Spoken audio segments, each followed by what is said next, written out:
নমস্কার, যুক্তি তর্ক সঙ্গে অর্কয়ে আপনাদের স্বাগত। আপনাদের সঙ্গে আমি অর্কপ্রভ সরকার। এসআইআর চালু হয়ে গেছে।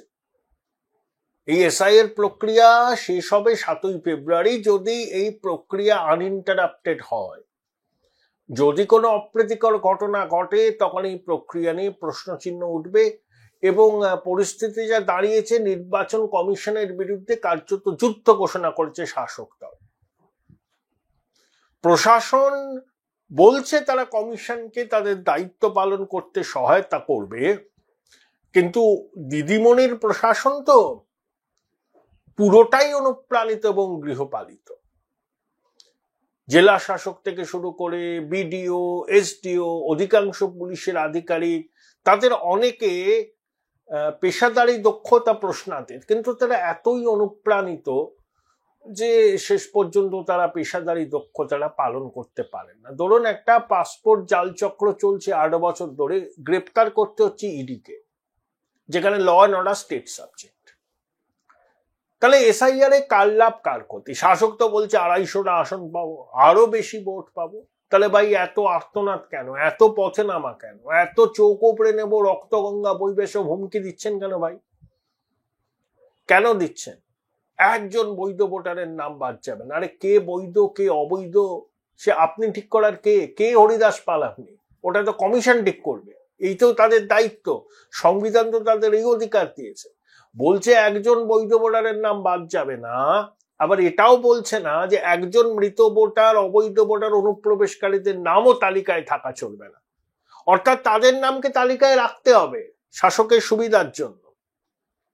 হ্যাঁ, আর বলছে একজন বৈধ ভোটারের নামও বাদ যাবে না। আরে বৈধ ভোটার ঠিক করার কে আপনারা? ওটা কমিশন ঠিক করবে। যা তথ্য প্রমাণ নথি পাবে তার প্রেক্ষিতে ঠিক হবে। শাসকের ইন্টারনাল অ্যাসেসমেন্ট কম করে 70 লক্ষ নাম বাদ যাবে। তার মধ্যে মৃত ভোটার, অবৈধ ভোটার, মানে একাধিক জায়গায় নাম তোলা ভোটার, অনুপ্রবেশকারী আছে। বিজেপিরও অ্যাসেসমেন্ট যে মতুয়া নমশূদ্র সম্প্রদায়ের কিছু মানুষের নাম বাদ যাবে। যদিও শুভেন্দু অধিকারী বলেছেন মাথার উপর প্রধানমন্ত্রী, আর বাস্তবে রুক্ষ মাটিতে তিনি আছেন, কোনো হিন্দুর নাম বাদ যাবে না। যদিও হিন্দুরা তার অনুপ্রবেশকারী নয়, হিন্দুরা শরণার্থী। তারা যাতে নাগরিকত্ব পায় সেই জন্য তো সিএ এর বিধি প্রণয়ন হয়ে গেছে। প্রথম দিকে স্থিতিজাড্য ছিল সিএ নিয়ে, আশঙ্কা ছিল, কিন্তু এখন সিএ তে নাগরিকত্বের জন্য আবেদন করার সংখ্যাটা বহুগুণে বেড়েছে এবং যতদিন যাবে তত বাড়বে। এই সুযোগে নমশূদ্র সম্প্রদায়ের মানুষ যাদের নাগরিকত্ব নিয়ে প্রশ্ন আছে তারা আবেদন করুন, নাগরিকত্বটা তো পাবেন, চিন্তা করবেন না। আপনারা তো হিন্দু, আপনারা তো শরণার্থী, কেউ আপনাদের ডিটেনশন ক্যাম্পে রাখবে না। কোনো এনআরসি হচ্ছে না, CA unfinished agenda of partition. তাহলে এসআইআর আমার ধারণা 100% হবে না। যদি 80% হয় মন্দের ভালো। সব থেকে বেশি ক্ষতি হবে শাসকের। ধরুন, মৃত ভোটার, একাধিক জায়গায় নাম তোলা ভোটার, তাদের ভোটটা পরে শাসকের অনুকূলে। আপনি র্যান্ডাম যে কোনো একটা বুথ সার্চ করুন, অন অ্যান অ্যাভারেজ 50 থেকে 60টা এরকম ভোটার পাবে, কোথাও কোথাও অনেক বেশি। তার যদি 80% বাদ চলে যায়, ক্ষতিটা কার? শাসকের।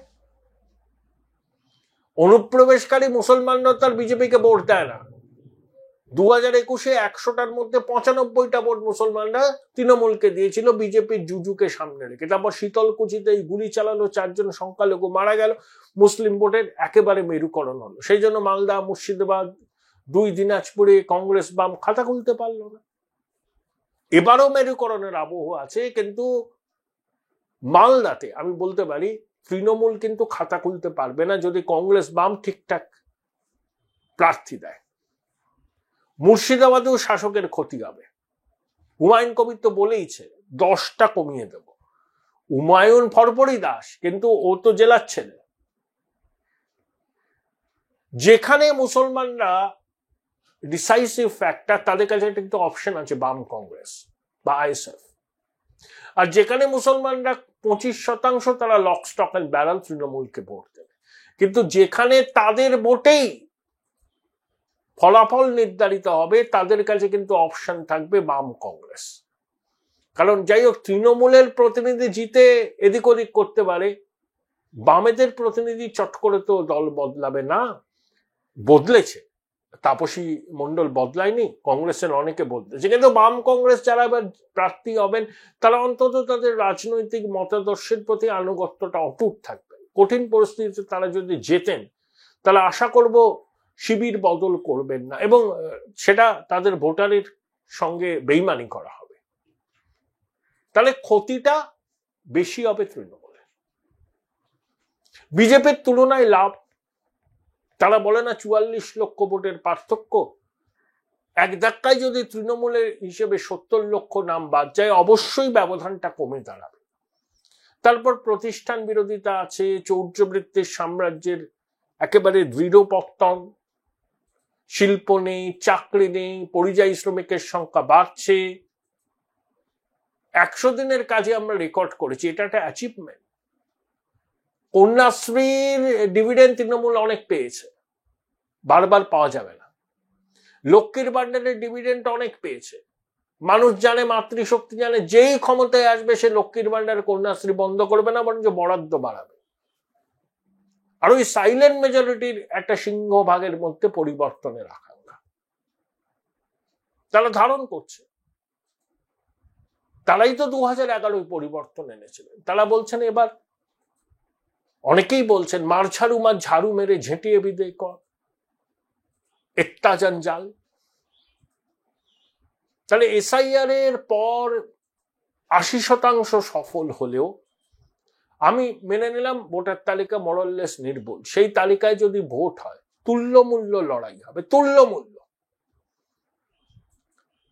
তবে বাংলায় 77 সাল থেকে যদি আপনারা দেখেন কখনো এমন হয়নি যে শাসক বিরোধীর আসন সংখ্যা খুব গায়ে গায়ে, ফলাফল হয়েছে খুব ডিসাইসিভ। এবারও কিন্তু একটা ডিসাইসিভ ভার্ডিক্ট হতে পারে। তৃণমূল বলছে 250, তারা নিজেও জানে ওটা স্বপ্ন, ওটা কর্মী সমর্থকদের চাঙ্গা করা। তারপরে বিহার নির্বাচনে এনডিএ জয় নিশ্চিত। আমি বলে রাখলাম নিশ্চিত। কে কত আসন পাবে বলে দেব, আগের বারের থেকে এনডিএ ভালো ফল করবে এবং মহাগঠবন্ধন শোচনীয় ফল করতে যাচ্ছে, এবং তেজস্বীর ফ্রাস্ট্রেশন তার থেকে স্পষ্ট। বিহারে এনডিএ জিতলে বিজেপি কিন্তু এ রাজ্যে একেবারে ব্লিচ ক্লিক করবে, তা নিয়ে যেন কারোর মনে কোনো সন্দেহ না থাকে। এজেন্সি সক্রিয়তা বাড়ছে, দু একটা রাঘব বোয়াল জালে ধরা পড়বে। এক মন্ত্রীর বন্ধু সহযোগীদের ছানবিন করে অনেক টাকা গয়না উদ্ধার হয়েছে, সেই মন্ত্রীকেও এবার জালে তুলবে বলে যারা ইডি সিবিআই এর খবর রাখেন তারা বলছেন। উইকেট পড়ার সম্ভাবনা, আরো নানা রকম অ্যাক্টিভিটি হবে। এবং নির্বাচন এবার যেটা হবে, দেখবেন কমিশনকে 2011 যে নির্বাচন হয়েছিল তার থেকেও বেশি আঁটোসাঁটো নির্বাচন হবে। তাই শাসকের কাছে সুখের সময় নয়। কার ক্ষতি কার লাভ, বিহারের নির্বাচনের ফলাফল কতটা প্রভাবিত করতে পারে বাংলার রাজনীতিকে, কথা বলেছিলাম প্রবীণ রাজনৈতিক বিশ্লেষক অমিতাভ দত্তর সঙ্গে। শুনে নিন কি বললেন তিনি। অমিতাভদা, বাংলায় তো ভোট শুরু হয়ে গেল, অনেকে বলছেন এসআইআর শুরু মানে বাংলায় নির্বাচন শুরু, কি বলবেন আপনি? ভোটার লিস্ট তো সংশোধন হওয়ার দরকার, কাজ শুরু হয়ে গেছে, তাহলে নির্বাচন শুরু তো বলাই হবে। নির্বাচনের প্রস্তুতি শুরু তার অনেক আগে থেকেই শুরু হয়ে গেছে, বিভিন্ন রাজনৈতিক দলেরা শুরু করে দিয়েছে। এই এসআইআর প্রক্রিয়া সম্পূর্ণ হলে কার লাভ কার ক্ষতি রাজনৈতিক ভাবে? জনমানসে বিজেপির ক্ষতি। জনমানসে এখনো পর্যন্ত যা চলছে বিজেপির ক্ষতি। তার কারণ হচ্ছে হিন্দু মুসলমান নির্বিশেষে এই এসআইআর নিয়ে আতঙ্কিত হয়ে রয়েছে। কারণ পশ্চিমবাংলার হিন্দু বহু সংখ্যক তারা পূর্ববঙ্গ থেকে আগত, এবং তাদের এই বিভিন্ন অবস্থায় কিভাবে তাদের নাম নথিভুক্ত হবে বা থাকবে, তাদের নাগরিকত্ব চলে যাবে কিনা, তাদের কনসেন্ট্রেশন ক্যাম্পে পাঠানো হবে কিনা ইত্যাদি। কালে ভোটার লিস্টে নাম চলে গেলে তো পরবর্তীকালে আরো সমস্যায় পড়বে সব হিন্দুরা।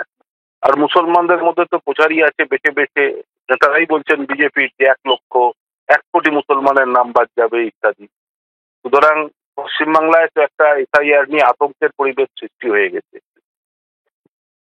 এই প্রক্রিয়াটা নির্বাচন কমিশন সুষ্ঠুভাবে কি করতে পারবে, নাকি চালু করেও বন্ধ করে দিতে হবে? না, আমি মনে করছি না কিছু অসুবিধা হবে, করতে পারবে, হ্যাঁ, এবং সম্পূর্ণ হবে। কিন্তু এসআইআর নিয়ে যে সমস্ত বক্তব্য আমরা এর আগে বিহারে দেখেছি, বিহারে তো বলা হয়েছিল যে অনুপ্রবেশকারী বা ইত্যাদি তাদের তো কোনো লিস্ট তো নির্বাচন কমিশন দিতে পারেনি, কেন্দ্রীয় সরকারও দিতে পারেনি, এমনকি সুপ্রিম কোর্টও পেশ হয়নি। তো এরকম পরিস্থিতিতে পশ্চিমবাংলায় এটা তো একটা নির্বাচনী ডাউন প্যাচ, সাইকোলজিক্যালি। এখন তো সিস্টেমটা এখন আর রাজনৈতিক ইস্যুতে নির্বাচন হচ্ছে না, না রাজনৈতিক ইস্যু নিয়ে রাজনৈতিক দলগুলো চলে না। হ্যাঁ, হিন্দু ধর্ম 3000-4000 বছরের পূর্ণ ধর্ম, ইসলাম ধর্ম 2000 বছরের পুরনো ধর্ম। এই দুটো ধর্মের উপর ভিত্তি করে এখন রাজনীতি, কে হিন্দু আর কে মুসলমান, এবার এই নিয়ে রাজনীতি চলছে, এবং তাতেই আমাদের রাষ্ট্র হিত এবং শ্রেষ্ঠত্ব লুকিয়ে আছে। এভাবেই চলবে, যতদিন হবে। দেখা যাক বিহার নির্বাচনের পরে ভারতবর্ষের। বিহার নির্বাচন তো দরজায় কড়া নাড়ছে। এখন যা পরিস্থিতি, কোন জোট এগিয়ে? দেখুন, প্রথম থেকেই এনডিএ জোট এগিয়ে। তার অনেকগুলো কারণ তো আছে, এর আগেও আপনার সাথে আমার আলোচনা হয়েছিল। কারণ বিহারের নির্বাচনটা জাত এবং জাতিভিত্তিক। সেই জাত হিসাবে তো এনডিএ যেটা আছে, মানে বিজেপি, তারপরে জেডিইউ, মাঝি, কুশওয়াহা, রামবিলাস পাসওয়ানের ছেলে, এটা অনেক একটা ব্রড কম্বিনেশন। সেখানে আরজেডির কম্বিনেশনটা অনেক ছোট, মুসলিম এবং যাদব। এবারে দুটো যোগ হয়েছে, মাল্লা যারা ছেড়ে চলে গেছে এনডিএ থেকে, মানে বিকাশ সিং পার্টি, ওই আর একটা তাঁতিদের একটা সংগঠন আছে, মানে জাতি আর কি, তারাও শক্তিশালী, মানে তার শক্তিশালী মানে খুব বেশি ভোটার নেই, কিন্তু তারা খুব ইউনাইটেড। তারা ট্র্যাডিশনাল নীতিশের ভোটার ছিল, তারা সুইচ ওভার করেছে আরজেডিতে। এবার নীতি কত ভোট প্রশান্ত কিশোর টেন্ট করবে তার উপর নির্বাচনের ফলাফল কিছুটা নির্ভর করবে। তবে এই নির্বাচনটা আজকের দিনে দাঁড়িয়ে, মানে বিহারে তো 6 তারিখে ভোট, মানে আজকেই শেষ প্রথম দফার আপনার প্রচার।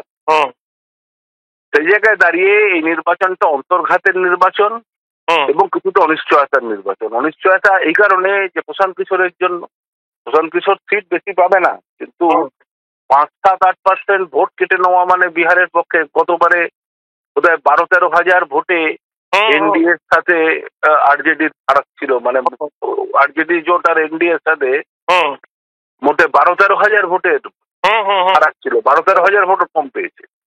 এবার 5-7% ভোট এদিক ওদিক হয়ে গেলে কি হবে বলা খুব মুশকিল, এটা অনিশ্চয়তা। আর অন্তর্ঘাত হচ্ছে কোন জোটই খুব স্বস্তিতে নেই, না আরজেডি জোট স্বস্তিতে আছে, না এনডিএ জোট স্বস্তিতে আছে।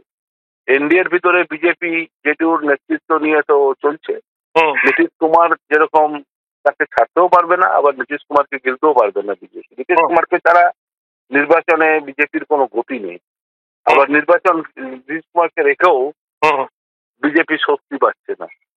এটা যেরকম আরেকটা ব্যাপার, বিহারে দুটো স্লোগান চলছে এখন, লজপাই ভাজপা হ্যায়, ভাজপাই লজপা হ্যায়, और तीरी लंटेन है, लंटेनी तीर है। সুতরাং ক্রস ভোটিং এ কে কোথায় কাকে চলে যাবে এবং নির্বাচনের পরে কি হতে পারে সবই খুব স্পেকুলেশনের উপরে। তবে বিহার নির্বাচন খুব ইম্পর্টেন্ট। এই নির্বাচনে যদি এনডিএ জিততে না পারে, এনডিএ যদি ডিসাইসিভ ভাবে জিততে না পারে, মানে হেরে যায়, তাহলে কেন্দ্রীয় সরকারের পক্ষে সমূহ বিপদ আছে। অনেক ধন্যবাদ অমিতাভদা, অনেক ধন্যবাদ। Join Indian Institute of Hotel Management now. Right choice, right decision.